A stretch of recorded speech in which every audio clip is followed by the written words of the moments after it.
जय हिंद, नमस्कार। आप देख रहे हैं एलटीओ स्टार। मैं अमित मिश्रा आपके साथ। बलिदान सीरीज हमारी चल रही है, उसका क्रम जारी है। मैं आप सबको प्रत्येक एपिसोड में एक ऐसे स्वतंत्रता सेनानी की कहानी से रूबरू करवाता हूं जो इतिहास के पन्नों में कहीं खो गए हैं। इसी क्रम में आज एक ऐसे स्वतंत्रता सेनानी की बात करूंगा जिसने रामायण काल से चली आ रही प्रजाति आदिवासी समुदाय को साथ लेकर अंग्रेजों के विरुद्ध विद्रोह का बिगुल फूंक दिया था।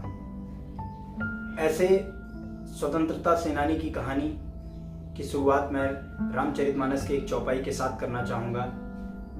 चौपाई कुछ इस प्रकार है। कोल किरात वेश सब आए, रचे परन तृण सदन सुहाए, बरन न जाहि मंज द्विशाला, एक ललित लघु एक विशाला। अर्थात द्वापर युग में रामायण काल में देवता कोल किरात भील आदि प्रकार की जातियों में आते हैं और श्री राम जी के लिए वन में दो सुंदर सी कुटिया बनाते हैं, एक विशाल कुटिया और एक छोटी। इस चौपाई का संदर्भ यहाँ पर सिर्फ इतना है कि रामायण काल से चली आ रही इन आदिवासी इन जनजाति समूहों को ना उस प्रकार का सम्मान मिला, ना उन्हें इस प्रकार सम्मान के काबिल समझा गया। परंतु आप ये जानकर आश्चर्य महसूस करेंगे कि आजादी में इनका भी महत्वपूर्ण योगदान। जिस समय शिक्षित वर्ग अंग्रेजों के विरुद्ध, अंग्रेजों के अत्याचार, अंग्रेजों के क्रूरता के सामने हथियार उठाने के लिए तैयार ना हुआ, उस समय आदिवासी जनजाति समूह ने एक व्यक्ति के नेतृत्व में अंग्रेजों की जड़ें हिला दी थी। उस व्यक्ति के बारे में आज हम जानेंगे। ऐसा कौन सा व्यक्ति था जिसने इस समूह को एकत्रित किया और स्वतंत्रता स्वाधीनता के संग्राम में इन सबको एक साथ लेकर कूदा और अंत में वीर गति को प्राप्त हुआ, सर्वोच्च बलिदान को प्राप्त हुआ। आइए शुरू करते हैं उस वीर योद्धा की कहानी। ये बात 4 नवंबर 1915 की है, जब महाराष्ट्र के ठाणे जिले के सिरोधन नामक गांव में एक सामान्य से ब्राह्मण परिवार में एक बालक का जन्म होता है, जिसका नाम वासुदेव बलवंत फड़के रखा जाता है। बलवंत फड़के पिता और माता सरस्वती बाई इनके जन्म से बहुत खुश होते हैं। इनमें बचपन से ही बहुत प्रतिभा थी। ये बहुत तीव्र बुद्धि वाले थे और इसके साथ साथ इनमें शारीरिक कौशल, मल्ल युद्ध, कुश्ती, दौड़, पेड़ पर चढ़ना, तीर चलाना, ये सब चीजों में भी बहुत ज्यादा रुचि थी। और इन्हें संस्कृत, मराठी, अंग्रेजी इन भाषाओं में महारत हासिल थी। ये महादेव गोविंद रनाडे जी से बहुत प्रभावित थे। महादेव गोविंद रनाडे जी ने 1902 में एक पुस्तक का विमोचन किया था जिसका नाम था the rise of Maratha power. के प्रश्न पत्रों में ये प्रश्न भी पूछा जाता है कि the rise of Maratha power किसने लिखी, तो आप इसका भी उत्तर दे सकते हैं जो बच्चे तैयारी कर रहे हैं। इसके साथ साथ फड़के जी शिवाजी से भी बहुत प्रभावित थे। वो शिवाजी की युद्ध नीति से बहुत ज़्यादा प्रभावित थे, इसीलिए उन्होंने छापामार युद्ध जैसी नीति भी अपने जीवन में उतार ली, उसे पूरी तरह से तैयार रहते हैं।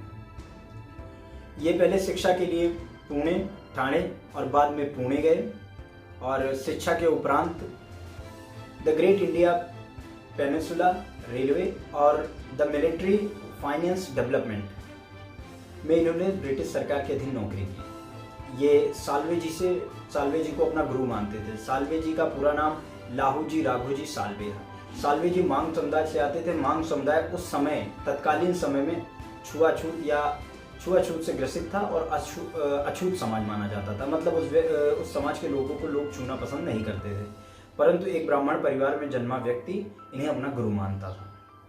साल्वे जी के प्रोत्साहन से, उनके मार्गदर्शन से ये बहुत प्रभावित रहते थे और इनके अंदर क्रांतिकारी भावना, देशभक्ति की भावना को जागृत करने में साल्वे जी का बहुत योगदान था।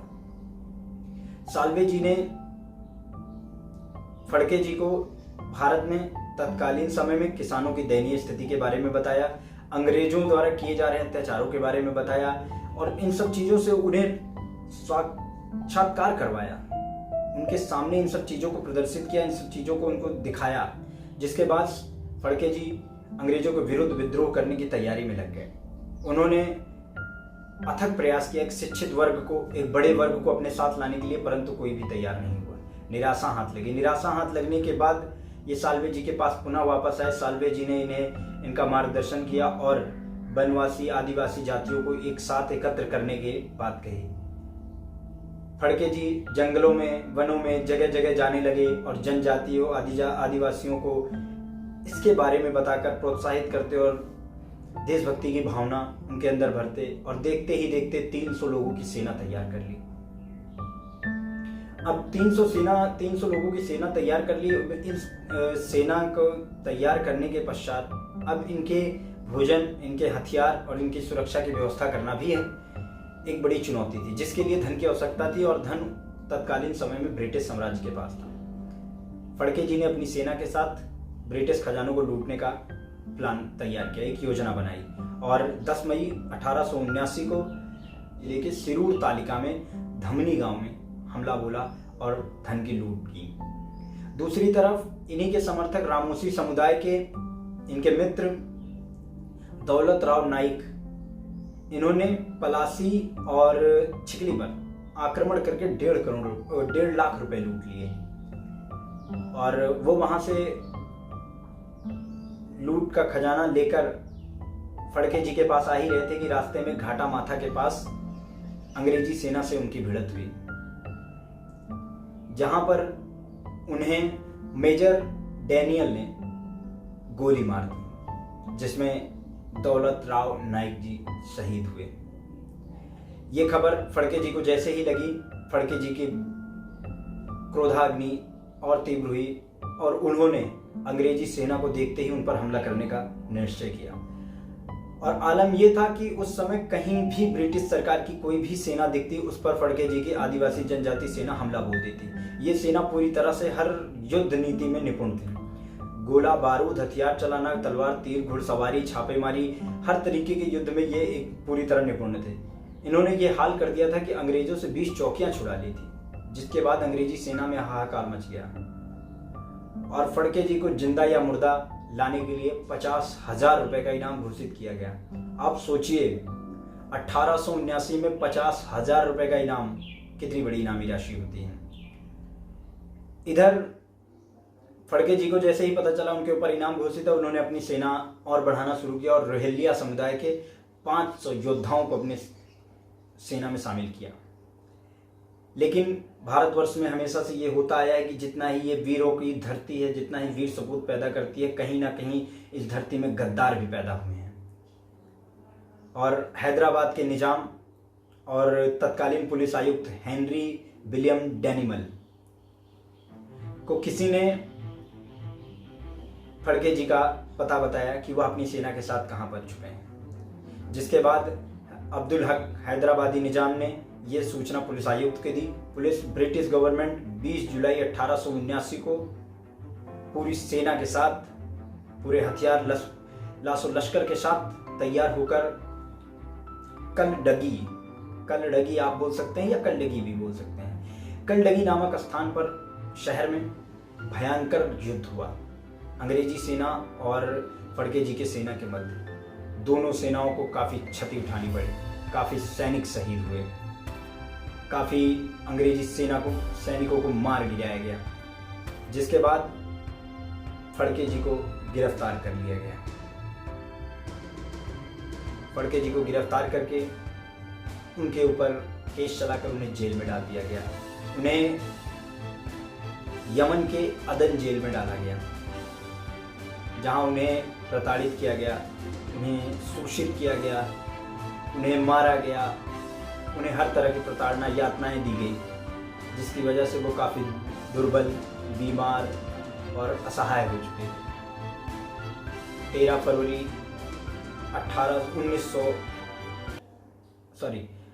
फरवरी 1883 को वो जेल से भागने में सफल हुए, परंतु दुर्बल शरीर और बीमार अवस्था होने के कारण बहुत दूर तक नहीं जा सके। अंततः उन्हें जल्दी पकड़ लिया गया और पुनः जेल में लाया गया। 14 या 15 फरवरी को उन्होंने आमरण अनशन का निर्णय लिया और 17 फरवरी 1883 को वो जेल में ही अपने प्राण त्याग दिए और भारत माता की भूमि की रक्षा के लिए सर्वोच्च बलिदान को प्राप्त हुए। मैं जब इस कहानी को, इस तथ्य को ढूंढ रहा था, पढ़ रहा था, और अचानक से जब मुझे ये ध्यान आया कि फड़के जी के साथ साथ कई सौ हमारे आदिवासी भाई देश के लिए शहीद हुए, जिनको सम्मान तो छोड़िए, उनकी स्थिति तक को नहीं सुधारा गया। उनकी दयनीय स्थिति आज भी हम देखते हैं कि बहुत से आदिवासी जनजाति समूह जिन्हें खाने के लिए या रोजमर्रा की चीजों के लिए किस प्रकार संघर्षरत रहना पड़ता है। क्या उस समुदाय का इस भारत पर उतना हक नहीं है? यदि है तो उन्हें वो हक बराबर क्यों नहीं मिलता, या आजादी के 75 वर्षों तक क्यों नहीं मिला? आंखें नम हो जाती हैं, ग्लानि सी महसूस होती है। 200 वर्षों के इतिहास में, 200 वर्षों के गुलामी के काल में करोड़ों वीर शहीद हुए और आजादी का सेहरा पहने कोई और घूम रहा है, उसका श्रेय लेता कोई और घूम रहा है। आप सब विचार करिएगा कि जो हमने इतिहास पढ़ा है क्या वो सही है? यदि वो सही है तो इस बलिदान सीरीज में चल रहे अभी तक मैंने लगभग हजारों लोगों के बारे में बता दिया है। एक एक एपिसोड में आपको बताया है कि कितने लोग एक साथ शहीद हुए हैं, कितने लोगों की सेनाएं मारी गई, कितने आम लोग मारे गए। आप गिनती करते चलिए, बलिदान सीरीज खत्म हो जाएगी लेकिन आपकी गिनती नहीं खत्म।